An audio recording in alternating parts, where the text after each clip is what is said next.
Wow, look at the pyramids! They are very big. They are very old. People built them a long, long time ago. We learned a story. The story says, many workers pulled big stones. They used ramps.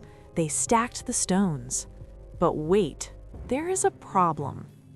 The stones are too big. The ramps would break, and we found no ramps. So, what if the story is wrong? What if the Egyptians did not lift stones? What if they did something smarter? What if they poured the stones? A scientist named Joseph Davidovits has a new idea. He says the pyramids are made like concrete. The Egyptians crushed soft stone. They added clay and water. They mixed it like soup. Then they poured it into wooden boxes. They waited. The stone became hard.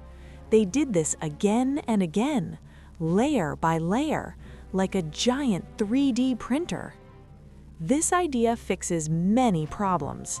No ramps, no heavy lifting, no perfect cutting tools. And science helps this idea. Some stones have water inside. Natural stone does not have this. This means the builders were very smart, not just strong. They were chemistry geniuses. But now we have questions. What was the recipe? Did they use this trick in other places? What else did they know? History may still hide big secrets. If you like mysteries, subscribe. If you like this idea, like the video.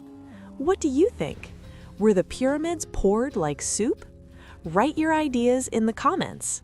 See you next time!